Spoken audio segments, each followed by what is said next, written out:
नमस्कार साथीहरू, तपाईहरुलाई स्वागत छ मेरो सिभिल इन्जिनियरिङ सोलुसन युट्युब च्यानलमा। मैले चाहिँ आज तपाईहरुलाई यस भिडियोमा 121 बाट 130 सम्म भन्न गइरहेको छु। मैले चाहिँ तपाईहरुलाई यसअघि 120 वटा क्वेशन चाहिँ मैले माथिल्लो भिडियोहरुमा भनिसकेको छु। तपाईहरुले माथिल्लो भिडियोहरुमा गएर हेर्न सक्नुहुन्छ र च्यानलमा नयाँ हुनुहुन्छ भने लाइक, शेयर, सब्स्क्राइब गर्न नभुल्नु होला है। ल त अब हामी भिडियो स्टार्ट गरौँ है। ल क्वेशन नम्बर 121 मा हेरौँ त। पढौँ त क्वेशन। कन्स्ट्रक्सन टिम मिन्स अरे के हो कन्स्ट्रक्सन टिम? कन्स्ट्रक्सन टिम भनेको हाम्रो डिजाइन बिल्डरहरु हैन। कन्स्ट्रक्सन टिममा के कुन-कुनहरु हुन्छ त? कन्स्ट्रक्सन टिम भनेको चाहिँ हाम्रो आर्किटेक्टहरु हैन, डिजाइनरहरु हुनु पर्यो हैन, इन्जिनियरहरु हुनु पर्यो, कन्ट्र्याक्टर हुनु पर्यो, सब कन्ट्र्याक्टरहरु हुनु पर्यो हैन। यी सबै मिलेर वर्किङ टुगेदर गर्नुलाई हामीले कन्स्ट्रक्सन टिम भनिन्छ हैन। हो भनेपछि हाम्रो अप्सनमा के छ? अप्सनहरु एमा इन्जिनियर छ, एन आर्किटेक्ट भयो हैन, एन ओनर पनि भयो हैन। डी मा अल अफ द यसको एन्सर के हुनुहुन्छ त? Obviously option number D is correct है। ल अब 122 मा हेरौँ है साथीहरु। The main principle of an organisation अरे के हो? हाम्रो अर्गनाइजेसन हाम्रो कन्स्ट्रक्सन सीपीएम को क्वेशन है यो। हाम्रो अर्गनाइजेसनको मेन प्रिन्सिपल भनेको के हो त? हाम्रो अर्गनाइजेसन मेन प्रिन्सिपल भनेको अप्सन एमा युनिटी अफ कमान्ड, बी मा चाहिँ कोहेरेन्सी है, सी मा चाहिँ effective control at all level, D मा चाहिँ अल अफ द एबभ। हाम्रो चाहिँ कन्स्ट्रक्सन हाम्रो अर्गनाइजेसनको मेन प्रिन्सिपल भनेको चाहिँ हाम्रो कन्स्ट्रक्सन प्लानिङ एन्ड म्यानेजमेन्टै हो है साथीहरु। कन्स्ट्रक्सन प्लानिङ एन्ड म्यानेजमेन्टै है यो यसको अर्गनाइजेसनको मेन प्रिन्सिपल भनेको। त्यही भएर हामी चाहिँ 128 को चाहिँ अल अफ द एबभ है। ल अब हामी चाहिँ 123 मा जान्छौँ है। ल 123 को क्वेशन पढौँ साथीहरु। The first method invented for planning project was अरे के हो फर्स्ट मेथड?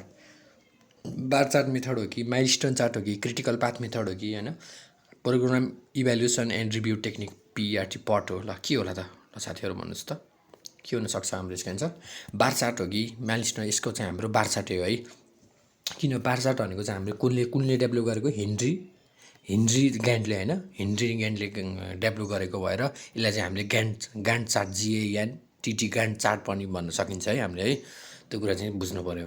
ग्यान्ट चार्ट पनि भन्न सकियो हैन। अब माइलस्टोन चार्ट भनेको त अब त्यही बार चार्टलाई मोडिफाई गरेकोले हामीले माइलस्टोन चार्ट बनाएको नि त हैन। बार चार्टलाई मोडिफाई गरेर हामीले माइलस्टोन चार्ट क्रिएट गरे हो हैन। क्रिटिकल पाथ मेथड भनेको त अब तपाईहरुलाई थाहा होला नेटवर्क टेक्निक मेथड हो हैन। हामी चाहिँ लार्ज र कम्प्लेक्स प्रोजेक्टको लागि चाहिँ हामी चाहिँ यो युज हुन्छ हैन। अब पट भनेको चाहिँ अब के हो पट भनेको? यो पनि एउटा project planning and control technique हो हैन। हामी चाहिँ यसलाई चाहिँ हामीले it is difficult to estimate हैन। एक्टिभिटी ड्युरेसन एक्युरेटली हामीले चाहिँ एक्टिभिटी ड्युरेसन चाहिँ एक्युरेटली एस्टिमेट गर्न चाहिँ डिफिकल्ट पर्छ हैन पटमा चाहिँ। ल हाम्रो चाहिँ यसको एन्सर चाहिँ के भयो? Option number A is correct answer है। ल अब 124 मा जाउँ है। Railway project are created as अरे रेलवे प्रोजेक्ट चाहिँ के हो? लाइट कन्स्ट्रक्सन हो कि हेभी कन्स्ट्रक्सन हो कि हैन, इन्डस्ट्रियल कन्स्ट्रक्सन हो कि नन अफ द एबभ के होला साथीहरु? हाम्रो रेलवे प्रोजेक्ट भनेको चाहिँ हाम्रो हेभी कन्स्ट्रक्सन मेथड है। त्यो चाहिँ सम्झिनु पर्यो। ल अब 125 मा हेरौँ है। ल 125 को क्वेशन पढौँ त। The first stage of construction is अरे के हो first stage? Preparation of estimate हो कि सर्वे अफ साइट हो कि इनिसिएसन अफ प्रपोजल हो कि प्रिपरेसन अफ टेन्डर हो? हाम्रो चाहिँ कन्स्ट्रक्सनको स्टेजहरु चाहिँ के हो? पहिला चाहिँ हाम्रो इनिसियल फेज हो हैन। अनि त्यसपछि इनिसियल फेज पछि हाम्रो प्लानिङ फेज हो हैन। प्लानिङ फेज पछि हाम्रो एक्जिक्युसन फेज हो हैन। अनि एक्जिक्युसन पछि हाम्रो लास्टमा यो क्लोजर फेज हो हैन। हो त हाम्रो चाहिँ कन्स्ट्रक्सनको फर्स्ट स्टेज भनेको चाहिँ हाम्रो इनिसिएसन गर्ने हो, डिफाइन गर्नुपर्छ है। अनि इनिसिएसन अफ प्रपोजल। ल अब 126 मा हेरौँ त। Which of the following does not represent an activity अरे यो एक्टिभिटी भनेको यो एक्टिभिटी भनेको एउटा वर्क हो हैन हैन। वर्कको के हो? साइट लोकेटेड हो कि फाउन्डेसन इज बिङ डग हो कि the office are being clean हो, the invitation are being send हो? अभियसली यो साइट लोकेटेडै भन्यो हैन। यो फाउन्डेसन आर बिज डिङ भनेको हाम्रो एउटा एक्टिभिटी हो हैन, एउटा वर्क हो हैन। The office are being clean भने यो पनि हाम्रो एउटा वर्कमा जान्छ हैन। The invitation are being send भनेको यो चाहिँ यो पनि हाम्रो वर्कै हो नि हैन, कार्य नै हो नि हैन। तर साइट लोकेटेड भनेको चाहिँ हाम्रो यो वर्कमा परेन है। त्यो कुरा बुझ्नु पर्यो। अब 127 मा हेरौँ है।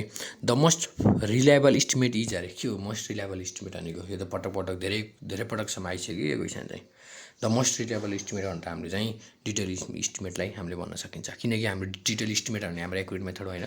डिटेल इस्टिमेट चाहिँ हामीले चाहिँ quantity of rate of analysis चाहिँ हामीले डाटाहरू चाहिँ हामीले ड्रइङ सिटबाट ड्रइङबाट हामीले डाटाहरू लिन्छ होइन त्यही भएर ड्रइङहरूबाट हामी डाटा लिन्छ अनि त्यहाँबाट चाहिँ हामीले यसलाई डिटेल इस्टिमेट हामीले चाहिँ यो गरेर हाम्रो एकुरेट मेथड हो होइन प्रिलिमिनरी इस्टिमेट भनेको चाहिँ रफ इस्टिमेट हो होइन तपाईँहरूलाई थाहा होला होइन हामीले रफ इस्टिमेट गर्न हामी प्रिलिमिनरी इस्टिमेट भनिन्छ प्लिन्थ एरिया इस्टिमेट भनेको चाहिँ हाम्रो बिल्ट अप एरिया होइन जहाँ चाहिँ इन्टरनल एक्सटर्नल वाल पनि इन्क्लुड भएकोलाई हामीले प्लिन्थ एरिया इस्टिमेट भनिन्छ होइन क्युब रेट एनालाइसिस भनेको चाहिँ हाम्रो यही प्लिन्थ एरिया इस्टिमेटबाट होइन हाइट अफ बिल्डिङलाई हामीले मल्टिप्लाई गरिदियो भने होइन त्यसलाई चाहिँ हामीले क्युब रेट इस्टिमेट भनिन्छ होइन क्युब रेट इस्टिमेट भनिन्छ त्यो चाहिँ मोर एक्युरेट यो चाहिँ हाम्रो प्लिन्थ एरिया इस्टिमेट भन्दा चाहिँ यो क्युब रेट इस्टिमेट चाहिँ मोर एक्युरेट हुन्छ है त्यो पनि थाहा हुनु पऱ्यो ल अब 128 मा हेरौँ है साथीहरू the volume is measure correct to the nearest के हो volume is measure to the correct to the nearest 0.01 cubic metre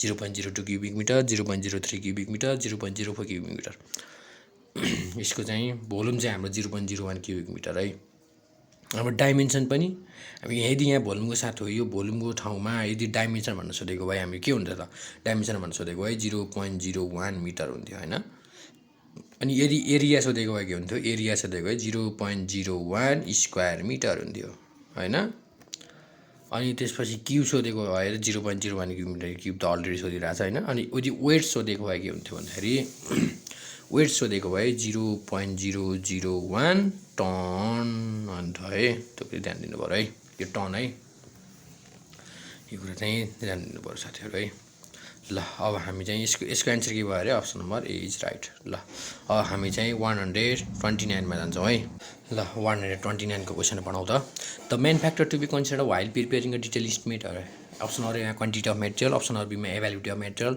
option number सीमा ट्रान्सपोर्टेसन अफ मेटेरियल डीमा अल अफ द एबोभ के हो त अभियसली के हो अल अफ द एबोभ होइन हाम्रो डिटेल इस्टिमेटलाई चाहिँ हामीले सबै कुराहरू कन्सिडर गर्नुपर्छ है ल अब 130 मा हेरौँ है the brick work is not measure in cubic metre in case of के होला त 1 or more than 1 brick wall brick work in arch होइन अनि रेनफोर्स ब्रिक वर्क अनि हाल्फ ब्रिक वाल यसको चाहिँ के हो त यसको चाहिँ के हुनसक्छ साथीहरू यो चाहिँ हाल्फ ब्रिक वाल है ल साथीहरू मैले चाहिँ तपाईँहरूलाई 130 सम्म भने होइन अब मैले चाहिँ नेक्स्ट भिडियोमा 131 बाट 140 सम्म आउँछु है ल यस्तै भिडियो हेर्नको लागि मेरो युट्युब च्यानल सब्स्क्राइब गरिदिनु होला है लाइक र सेयर गर्न पनि नभुल्नु होला है त ल त साथीहरू अब हामी नेक्स्ट भिडियोमा भेट्छौँ है बाई बाई